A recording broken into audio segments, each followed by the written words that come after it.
Senja saat itu terlihat cerah merona. Aku duduk di balkon kamar sambil membaca buku tentang kehamilan. Memasuki bulan kelima, tentu perutku sudah mulai kentara. Terkadang ada gerakan-gerakan kecil yang terasa menendang di sana. Kadang gerakan itu membuat aku geli, kadang juga membuat perutku kram. Namun aku menikmatinya dengan sukacita. Kak Re mengatakan, malam ini tidak akan pulang. Ada hal yang perlu dibicarakan dengan Kak Rena. Jelas saja, aku tidak bisa menghalanginya bertemu Kak Rena. Bagaimanapun Kak Rena masih sah menjadi istrinya. Setelah kejadian tadi siang, aku baru menyadari banyak hal yang telah Kak Re sembunyikan dariku. Dia menyimpan segala laranya sendiri. Tak pernah sedikit pun Kak Re mengadu akan sikap kasar Kak Rena. Dia selalu menutupi tingkah buruk istrinya. Lelaki itu cukup baik dengan tidak mengumbar aib Kak Rena, bahkan kepadaku. Sebuah pesan baru saja masuk, membuat ponselku berdering. Segera kuambil benda pipi itu, lalu mengusapnya menggunakan ibu jari. Sudah bahkan, bibirku tak sanggup menyembunyikan senyum. Kak Re ternyata cukup manis. Dia masih sempat menanyakan aku sudah makan atau belum. Kami seperti orang sedang berpacaran. Belum lapar. Aku membalasnya dengan bebui emoti senyum. Tak lama ponselku kembali berbunyi. Kak Re membalas lagi. Cepat makan, kalau tidak aku yang makanmu. Aku menggeleng. Jangan, bahkan aku tidak bikin kenyang, tapi berketagihan. Wajahku merona ketika mengirimkan pesan tersebut. Ngomong-ngomong, aku sekarang lebih berani meladeni candaan Kak Re yang agak mesum. Padahal sebelumnya, aku hanya mencebik ketika lelaki itu mengatakan hal-hal aneh yang membuat telingaku geli. Aku suka ketagihan kamu. Aku terkekeh. Kata-kata Kak Re memang terlalu menjurus. Tapi bukannya itu hal wajar jika dikirimkan kepada istri sendiri. Saling balas pesan masih saja berlanjut. Belum sempat aku mengetik balasan, Kak Re mengirim pesan lagi. Cepat bakat ya, aku udah meeting. Semangat Kak Re, love you. Aku ingin mengirim itu, tapi segera aku hapus. Semangat Kak Re. Lagi-lagi urung kirimkan. Aku takut terlihat terlalu menyukainya sehingga segera ganti emoji itu dengan emoji lain. Semangat Kak Re. Sepertinya kalimat ini lebih pantas. Aku segera mengirimkan pesanku untuk mengakhiri. Ku peluk ponsel itu, seolah sedang mendapatkan hadiah besar yang membuat hatiku senang. Ternyata sesederhana itu bahagia. Hanya sedikit diperhatikan oleh suami sudah membuat aku gembira. Berada di rumah seorang diri tentu membuat aku bosan. Malam ini karena Kak Re tak pulang, aku memutuskan tidur lebih awal. Ku ubah posisiku berkali-kali, tapi tetap tidak menemukan kenyamanan. Bataku membuka, mengubah posisi yang sebelumnya miring menjadi duduk. Entah mengapa aku merasa merindukan Kak Re. Ada-ada saja, padahal biasa tak begini. Kuhembuskan napas kasar sebelum akhirnya membuka selimut yang menutupi tubuhku. Kuturunkan kaki dari ranjang, melangkah keluar untuk mencari suasana yang tenang. Kulihat jam di dinding, sudah pukul 11 malam. Tapi kantukku tak kunjung menyerang. Tanganku seolah tak tahan untuk menghubungi lelaki itu, menyuruhnya pulang agar menemaniku.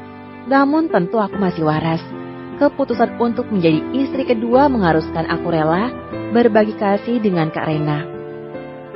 Menyakitkan bukan? Tapi ini adalah takdir yang harus kujalani. Aku harus ikhlas menerimanya. Langkahku terayun menuju kamar Kak Re. Perlahan kenal pintu itu putar, lalu terbuka. Tanganku meraba di bagian sisi dinding untuk menyalakan lampu penerangan. Namun hal itu urung kulakukan. Aku milih menyalakan senter pada ponselku, lalu menangkah menuju ruangan. Tubuhku rebahkan di sana. Aroma laki itu masih tertinggal. Aku bisa mengendusnya dengan posisi seperti ini. Tanganku meraih bola salju yang ada di atas nakas, menyalakan lampunya agar berpijar indah. Di sana ada sebuah keluarga kecil bahagia, tersenyum dan saling mengasihi. Apakah nanti aku bisa menciptakan keluarga kecil bahagia seperti ini? Walaupun aku tidak banyak berharap, tapi tetap saja dalam hati kecilku menginginkan sebuah keluarga utuh. Anakku, tidak akan kekurangan kasih sayang dari kedua orang tuanya. Agar tidak sepertiku, perlahan aku menjamkan mata, tidur miring. Dengan meluk pijaran bola salju yang sengaja kubiarkan tetap menyala. Aku tidak tahu sudah berapa lama tertidur. Tanganku menutup mulut yang menguap saat mataku tiba-tiba terbuka. Terlalu lama dalam posisi miring ke kiri. Aku mengubah posisi menjadi miring ke kanan. Namun, saat aku melakukan itu ada sesuatu yang aneh tanpa sengaja aku peluk. Mataku melebar ketika merasakan sebuah tubuh keras dan liar berada dalam dekapanku. Aku menengadah, menatap sosok yang tiba-tiba berbaring satu ranjang denganku. Dia tersenyum saat mata kami saling bertemu pandang. "Kak Ray, aku tidak sedang bermimpi kan?" Kucuit pipinya rasanya seperti nyata. Kak Ray di sini bersamaku. Tapi bagaimana bisa? Aku masih menunjukkan wajah kebingungan. Kadang tersenyum, kadang juga merenung. Sampai lelaki itu tiba-tiba mengecup singkat, bibirku membuat kesadaran langsung naik ke permukaan. "Kak Ray?" Aku memukul dadanya, dia usil sekali. "Kenapa tidur di sini?" Aku menunduk, bingung menjawab apa. Tidak mungkin kan aku mengatakan bahwa aku merindukannya? Dia makin besar kepala nanti. "Hanya ingin, lagian kamarnya kosong, jadi gunakan saja." "Yakin?" Ucapnya menaikkan sebelah alis. Sinar dari bola salju yang menerpa wajahnya, remang-remang membuat lelaki itu tampak makin rupawan. Saat ini, jantungku berdebar cepat ketika mata Hazel itu menatapku lekat. "Jangan dibahas." Aku milih mengalihkan pembicaraan. "Kenapa Kak Ray pulang? Bukannya katanya sedang bersama Kak Rena? Aku tidak mau dianggap menahanmu agar tetap di sini. Meskipun pada dasarnya aku sangat tenang, tapi tetap saja aku harus menjaga harga diriku agar tidak terlalu euforia akan kedatangannya." Dia diam beberapa saat, lalu akhirnya menjawab, "Aku baru saja menolak Rena." Dia menatap ke atas, seolah tengah menyembunyikan kesedihan dariku. "Kami bertengkar hebat. Aku tidak bisa menahan diri untuk tidak mengucapkan kata sakral itu." "Kak Ray?" Sungguh aku terkejut dengan apa yang lelaki itu katakan.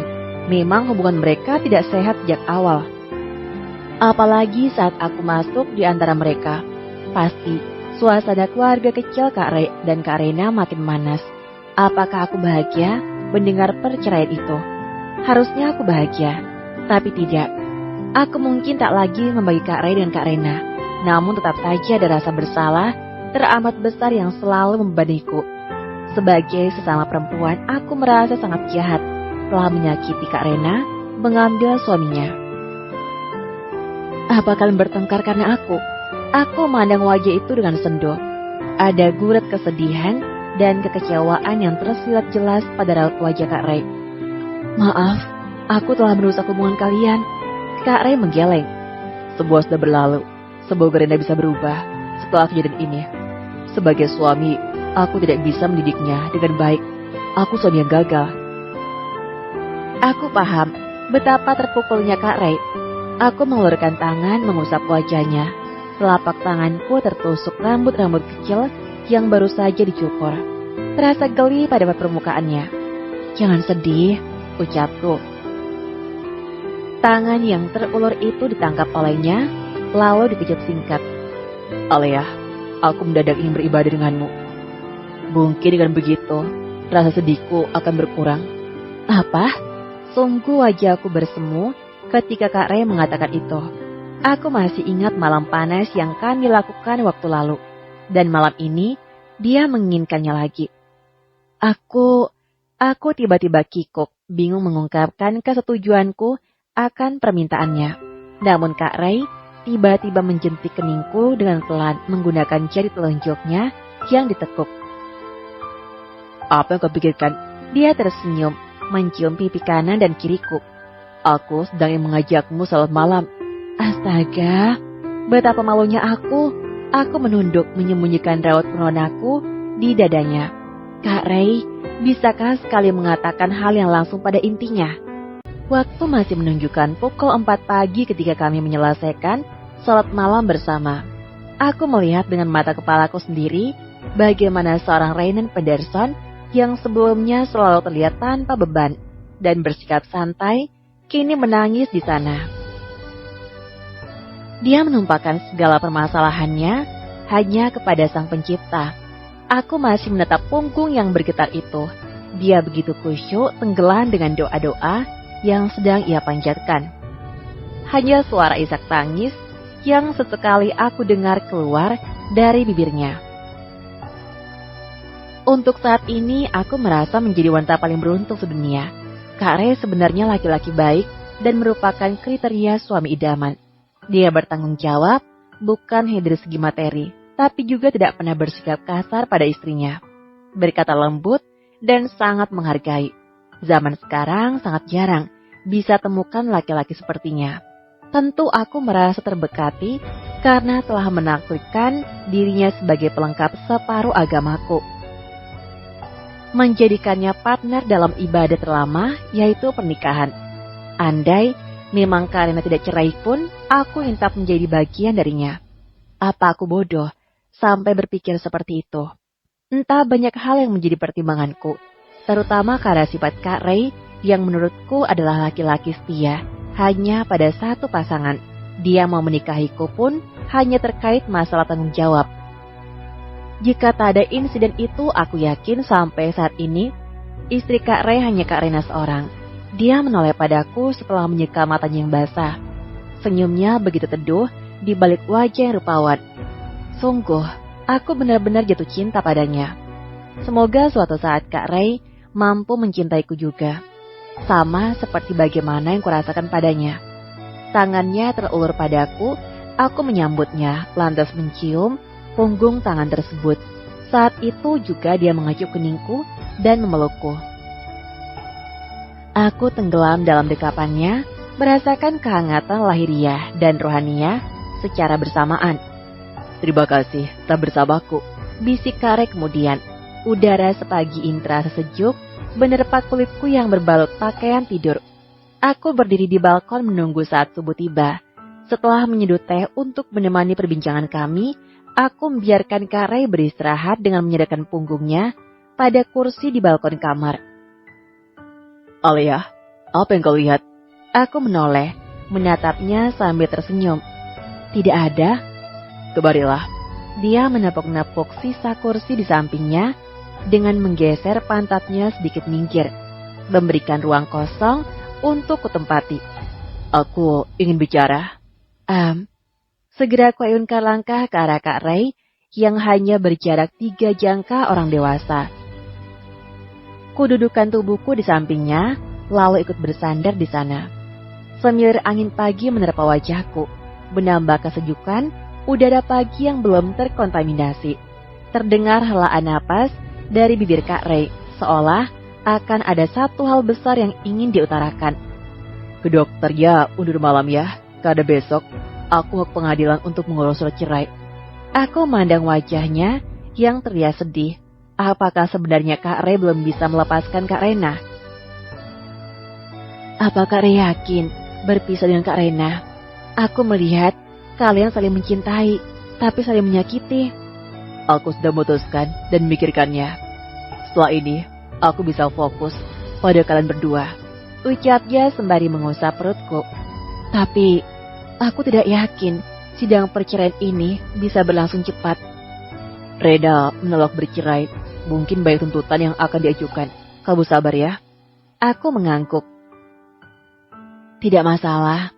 Aku akan mendukung apapun yang sudah menjadi keputusanmu. Bagus. Karena sikap mulai membuatku yakin mengambil keputusan ini. Dia mengusap kepalaku. Aku tidak mengerti apa maksud Kak Ray melihat dari sikapku yang begini. Tapi aku tidak memusingkan hal itu. Kak Ray, apa aku boleh minta sesuatu? Aku tiba-tiba ingin melakukannya bersamamu. Wajah Kak Ray mendadak berubah. Dia sedikit mengeram, kemudian berkata, Katakan. Aku ingin sekali naik genteng di atas rumah. Apa? Dia tampak terkejut. Aku mengembuskan napas, sepertinya keinginanku tidak mungkin terjadi. Memang kemauanku kali ini sangat absurd. Mana ada ibu hamil ingin naik atap rumah? Kak Ray tahu, saat adegan Shizuka dan Nobita duduk di atas rumah sambil memandang langit, Lalu tiba-tiba ada bintang jatuh yang terlihat oleh mereka. Aku merasa itu adegan yang paling romantis. Andai saja aku bisa melakukannya bersamamu. Kak Ray terkekeh, telapak tangannya yang besar kembali mengusap kepalaku. Aku bagaikan seorang anak kecil yang sedang minta mainan daripada seperti layaknya istri.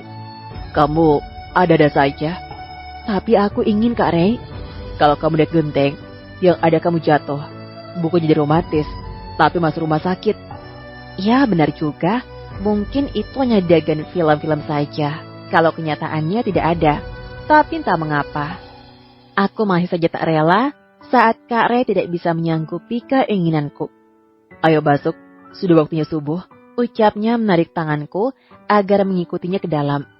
Benar yang Kak Ray katakan, dia pulang lebih sore dari biasanya. Entah berapa pekerjaan yang dia abaikan karena berjanji akan mengantarku ke dokter kandungan. Aku sudah siap dengan menunggunya di depan rumah, karena sudah melakukan perjanjian sebelumnya. Kami tak perlu ikut mengantri nantinya. Sebuah Lexus seri L500 telah berhenti tepat di depanku. Kulihat Kak Ray tidak menggunakan sopir, melainkan menyetir sendiri. Ayo masuk, ucapnya setelah membuka pintu depan untukku. Aku mengangguk, lantas mengambil posisi dengan mengenakan sabuk pengaman sebelum mobil berwarna perak itu melaju kembali. Bagaimana tadi? Apa lancar urusannya? Tanyaku saat di tengah perjalanan. Iya, kita tinggal menunggu sedang saja. Semoga cepat selesai. Syukurlah. Tidak ada percakapan lagi di antara kami. Aku sengaja membiarkan Kak Ray berkonsentrasi dengan kendaraannya. Karena saat ini, dia sedang menyetir sendiri. Tidak membutuhkan waktu lama, sampai kami berada di depan sebuah klinik ibu dan anak. Kak Ray memarkirkan mobil lebih dulu setelah menyuruhku keluar untuk menunggu di lobi. Kami masuk bersama-sama dengan tangan Kak Ray melingkar di bahuku. Saat ini, aku merasa menjadi seorang istri sesungguhnya. Kehamilan yang sebelumnya sangat aku benci, sekarang menjadi berkah bagiku. Ibu Alia, silakan rebahan di sini.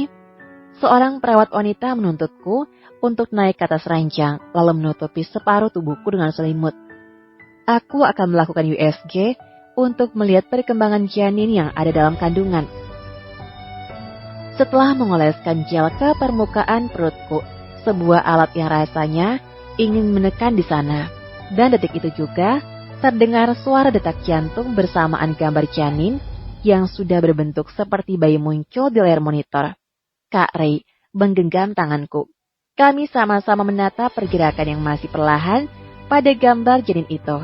Dokter menjelaskan dengan gamblang bagaimana aktivitas janin, perkembangan fisik, serta motoriknya yang dikatakan tidak ada masalah. Jenis kelaminnya adalah... Tidak. Oh, aku dan Kak Ray tanpa sadar menahan dokter itu agar tidak memberitahu jenis kelamin anak kami. Biarkan, tetap menjadi rahasia. Kak Ray berkata dengan mengusap kepalaku. Kulihat matanya berkaca-kaca.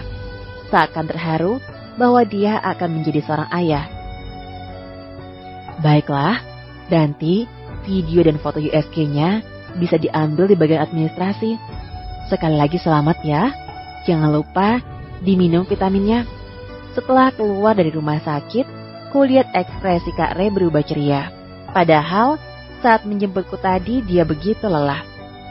Aku akan memesankan figura khusus untuk foto pertama anak kita, ucapnya tanpa beralih pada jalan raya.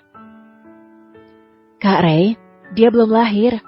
Aku menggeleng menanggapi perkataannya terlalu dini untuk memasang foto bayi. Bukan, tapi foto yang tadi itu untukku. Aku akan menyimpannya di meja kerjaku. Aku tak menyangka Kak Ray sangat menyayangi anak ini. Padahal sebelumnya kupikir dia tak peduli. Aku tertegun dan mencerna setiap ucapannya, hingga aku tersadar jika jalan yang sedang kami lewati bukanlah jalan menuju rumah. Kak Ray, ini di mana? Kulihat ke arah kanan dan kiri, sudah tidak ada lagi bangunan-bangunan khas perkotaan, melainkan hanya pohon-pohon tinggi menculang yang tampak gelap mengerikan. Ke suatu tempat, aku yang menunggu gelap untuk ke sana. Kamu tidak berniat membuangku ke hutan, bukan? Aku menerka-nerka perkiraan terburuk sampai menaruh curiga padanya.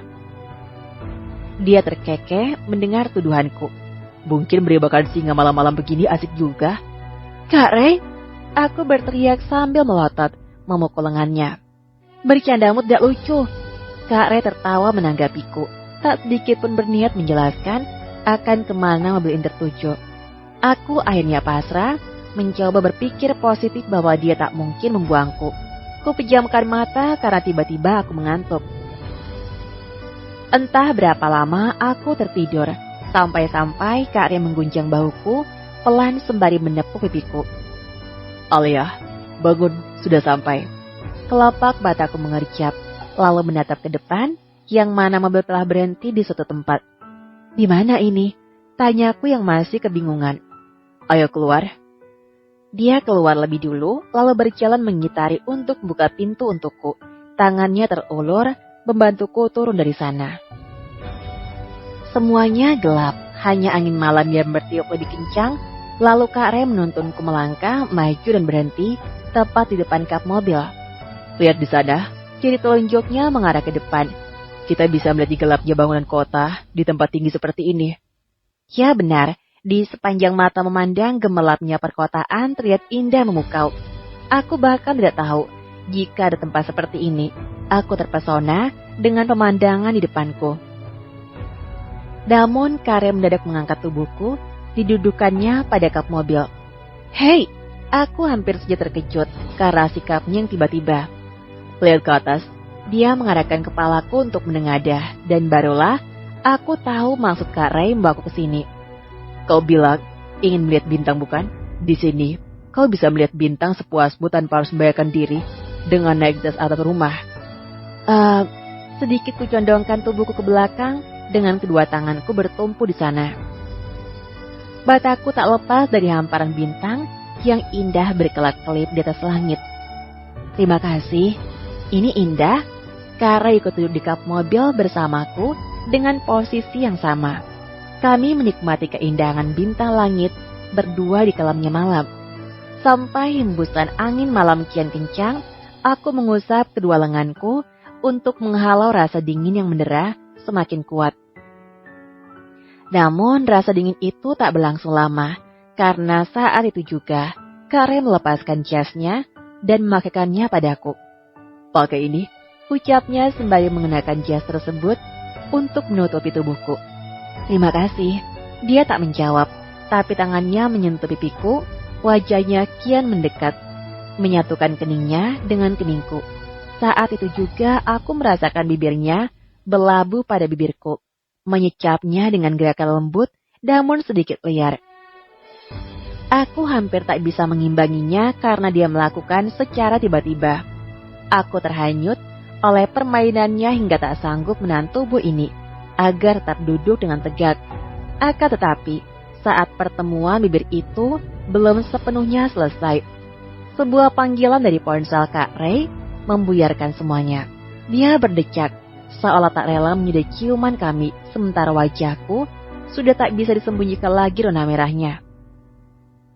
Iya, hanya kata itu yang Kak Ray ucapkan, namun matanya yang sebelumnya tampak sayu kini berubah menajam dan menatapku dengan pandangan yang sulit kuartikan. Alia, mereka menemukan ibumu. Satu bab tapi panjang ya. Tadinya mau aku potong jadi 2 bab, tapi nggak jadi. By the way, yang belum ngasih sesajen ditunggu.